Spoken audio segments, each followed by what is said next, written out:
bem-vindos ao programa Moiwat. Este é um programa que aborda assuntos relacionados à saúde e para a edição de hoje trazemos como tema doenças respiratórias e cuidados a ter com saúde durante o tempo de frio. Durante o tempo de inverno, algumas doenças respiratórias têm aumentado de forma significativa e esta é uma constante preocupação para as autoridades sanitárias, assim como a população no geral. E para nos ajudar a entender sobre este tema e trazer dicas valiosas sobre prevenção e cuidados, nós recebemos como convidada de hoje a doutora Delsa Chambul. Ela é médica de clínica geral e chefe do Departamento de Assistência Médica na Direção Provincial de Saúde.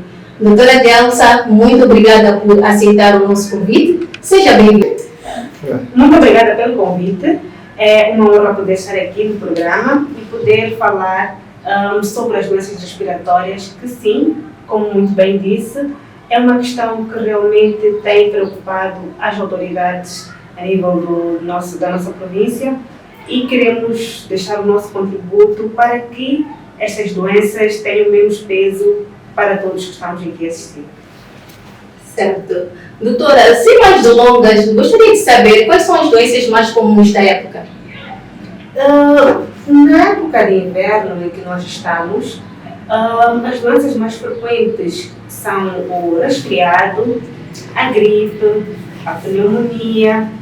Também temos aquelas que nós chamamos das infecções ites, que nós temos aqui a sinusite, a rinite, a bronquite, a bronquiolite e até mesmo a otite. Certo. E essas doenças, quais são, destas que mencionou, quais são as mais graves e as que são menos graves? Bom, todas as doenças, de certa forma, têm alguma gravidade quando não tratadas. Mas os resfriados, normalmente, têm sintomatologias ligeiramente mais fracas e são normalmente autolimitadas. Têm uma duração de mais ou menos 5 dias.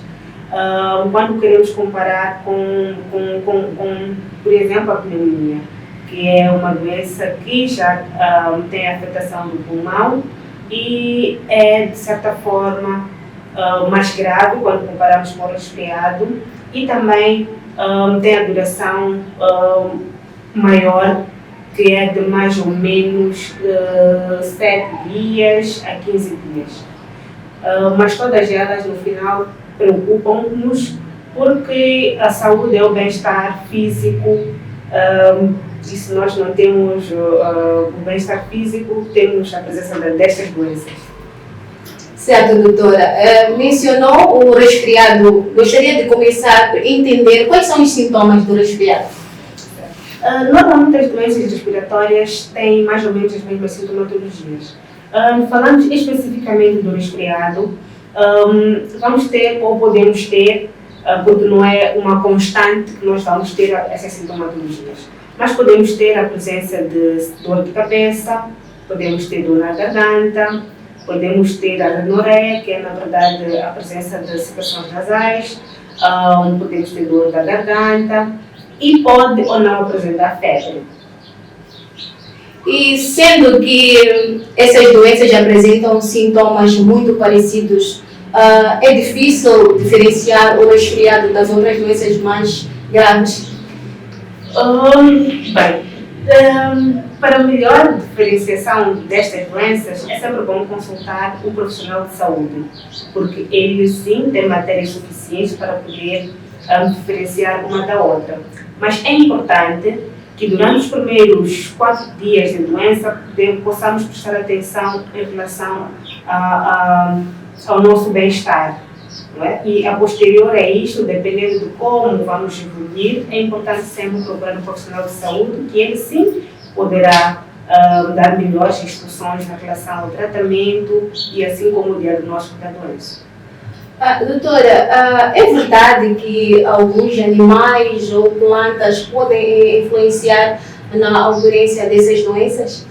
Sim, podem influenciar, porque normalmente as plantas libertam aquilo que é o pólen e os animais, por causa do seu pelo, têm acúmulo de poeiras.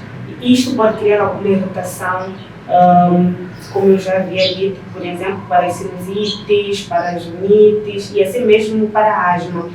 A asma, neste caso, que é uma doença crônica, mas que também tem alguns fatores que podem precipitar o seu quadro clínico.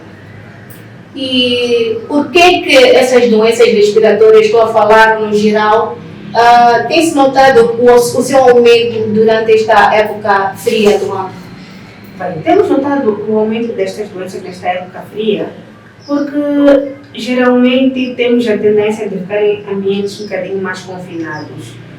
Um exemplo é, por exemplo, para nós que subimos o transporte público, porque não queremos que o frio entre no chapa, temos a tendência de fechar os vidros. Consequentemente, vamos ter lá o vírus a circular dentro daquele ambiente. Uma outra causa é mesmo pela fraca lavagem das mãos nesta época fria. Exatamente porque a água da torneira está fria, então acabamos diminuindo a frequência com a qual nós lavamos as nossas mãos. E normalmente é mesmo a partir das gotículas, das partículas, que há esta disseminação das doenças respiratórias. Sim. Então, doutora, como medidas preventivas, falou aqui de transporte público, falou de lavagem das mãos, quais são as medidas preventivas que aconselha durante esta época? Eu aconselho a melhorarmos aquilo que é a higiene das mãos, lavando as mãos com mais frequência com água e sabão, ou mesmo desinfectar com álcool. É importante mantermos um ambiente mais arejado, abrirmos as janelas das casas, fazermos uma melhor aspiração em termos de poeira dentro das nossas casas. Importante também, sempre que tivermos contato com uma superfície em lugares públicos, é sempre bom voltarmos a desinfectar as mãos e a lavar as mãos para evitarmos a contaminação. Também é importante mantermos aquilo que é a etiqueta da tosse, que é este movimento, sempre que formos a esperar ou a tossir. E também é importante o uso de lenços de papel descartáveis, uma vez que nós podemos usar e a posterior podemos descartar e assim não diminuímos esta propagação das doenças virais que normalmente são comuns. Exato, doutora. E sabemos que as crianças, assim como os idosos, são grupos vulneráveis. Gostaria de saber se existem algumas medidas específicas a ter com esses grupos. E quando estamos a falar de crianças, as crianças que vão à escola, quais são as medidas que os pais, os encarregados de educação, devem ter durante este tempo? Geralmente, a época fria, as doenças respiratórias, realmente a faixa etária que mais tem sofrido com elas são mesmo as crianças. Isto porque vão às escolas, as escolinhas são locais com algum aglomerado de crianças e é importante que nós, como pais, educadores, possamos primeiro melhorar aquilo que é o suplemento ou a ingestão de vitamina C para essas crianças, assim como também para os idosos. É importante mantermos também a criança devidamente agasalhada e ensinarmos a criança a ter mais cuidados em relação à sua própria saúde. Isto porque nós sabemos que as crianças são crianças, não é? E não é fácil, exatamente, porque elas estão em contato frequente umas com as outras, mas é importante ensinarmos desde pequeno em relação a estas doenças respiratórias, a forma de contaminação, e assim nós podemos tentar prevenir que elas voltem das escolas com a doença.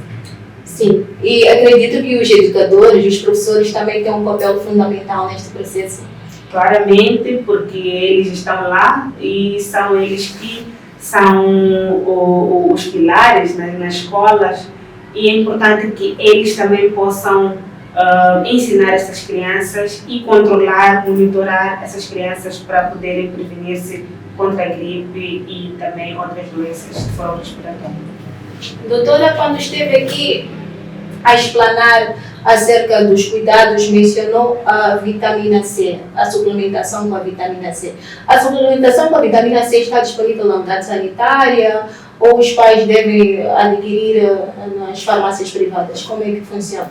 Bem, eu aconselho a fazer a suplementação a partir de alimentos caseiros mesmo. Falo da laranja, que é vitamina C, falo do limão e também alguns vegetais que também são ricos em vitamina. Esta é a primeira fonte que nós devemos usar para poder fazer essa suplementação. Mas existem nas farmácias privadas outras formas de suplementação que se pode usar.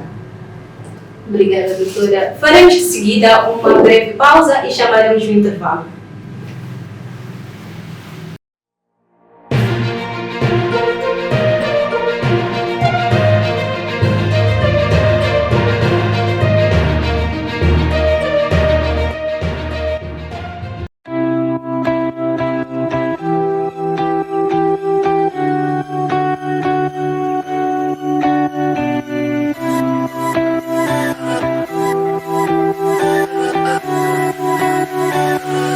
Uma vez, bem-vindos ao programa Moioato. Este é o programa que aborda assuntos relacionados à saúde. O nosso tema de hoje é doenças respiratórias e cuidados a ter durante o tempo de frio. Recebemos em estúdio a doutora Delsa Chambul. Ela é médica de clínica geral e chefe do Departamento de Assistência Médica na Direção Provincial de Saúde. Doutora, voltando à nossa conversa, nós falávamos mesmo acerca da suplementação com vitamina C. É comum ver muita gente nesta época com resfriados e gripe e fazem a automedicação. Ou é normal ver um aconselhar o outro acerca de uma certa medicação a fazer. O que a doutora tem a aconselhar acerca disto? De facto, são práticas comuns que acontecem no seio da nossa comunidade, mas eu aconselho sempre a procurar um profissional de saúde. É verdade que existem medidas que nós podemos adotar em casa, como o uso, por exemplo, do analgésico para caso de dor. Podemos também usar antipirético para caso de febre, que normalmente é uma das sintomatologias que apresenta as patologias do colo respiratório. Mas não é aconselhável o uso de antibióticos, porque os antibióticos são fármacos, são medicamentos que são feitos ou que são produzidos para combater alguma bactéria. E como as pessoas não têm o domínio desta matéria, é sempre bom procurar um profissional de saúde, porque ele sim irá saber diferenciar se estamos perante uma infecção viral, uma infecção bacteriana que realmente precisa do antibiótico, ou uma infecção fúngica que normalmente não são muito comuns. Certo. Acho que a doutora acabou adiantando a minha próxima questão. Eu ia mesmo perguntar, diante daquele leque de sintomas que aqui a doutora mencionou, eu gostaria de saber quando é que o paciente ou o doente deve dirigir-se à unidade sanitária. É sempre bom dirigirmos à unidade sanitária após mais ou menos os primeiros 4 dias de doença. Porque, na verdade, a maior parte das doenças de forma viral respiratória são autolimitadas. O próprio organismo tem a capacidade de combater estes vírus, que normalmente são os causadores dessas infecções, e por si só pode ser autolimitado. Mas é importante prestarmos atenção nos primeiros 4 dias de doença. Caso a evolução tende a progredir, é sempre bom procurarmos um profissional de saúde que ele sim vai dar aquilo que são as outras recomendações ou tratamentos para o caso da doença.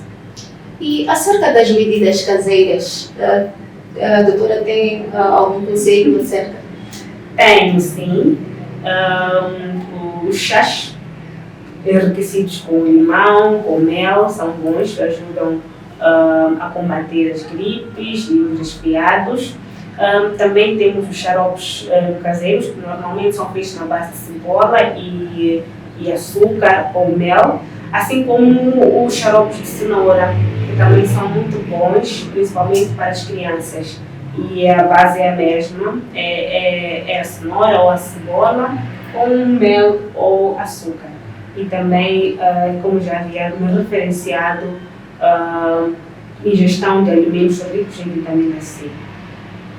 Aproveitando aqui, gostaria só de perguntar, doutora, quais são esses alimentos ricos em vitamina C? Se calhar alguns telespectadores vão ficar com dúvida. Certo. Temos os legumes, as frutas, principalmente a laranja, o limão, que são os mais enriquecidos com a vitamina C. Até porque estamos num tempo que há muita laranja, muito limão. E muita tangerina também. Exatamente, vale a pena aproveitar. Vale a pena aproveitar. Acho que Deus sabe porque que fez, criou o inverno e também deu-nos em abundância estes frutos. Exato. Doutora, não estamos mesmo na reta final e gostaria de pedir as considerações finais. Bom, para este tempo frio que nós estamos agora, queria lançar um apelo para todos, para que possamos, na verdade, melhorar a nossa alimentação, melhorar a nossa hidratação, porque também é algo muito importante que com o frio acabamos nos esquecendo de beber água, mas também é muito importante o consumo de água. E melhorarmos ligeiramente aquilo que é a nossa alimentação e também dirigir-se à unidade sanitária em caso de persistência de alguma sintomatologia. É importante também apelar aos nossos colegas da saúde para terem maior atenção e empatia no atendimento dos nossos pacientes, para que possam estar saudáveis. Muito obrigada. Doutora, gostaríamos mesmo de agradecer a sua presença e por ter aceito o nosso convite. Muito obrigada. Assim, caro telespectadora, muito obrigada pela companhia. Não se esqueça de cuidar da sua saúde e voltaremos em breve.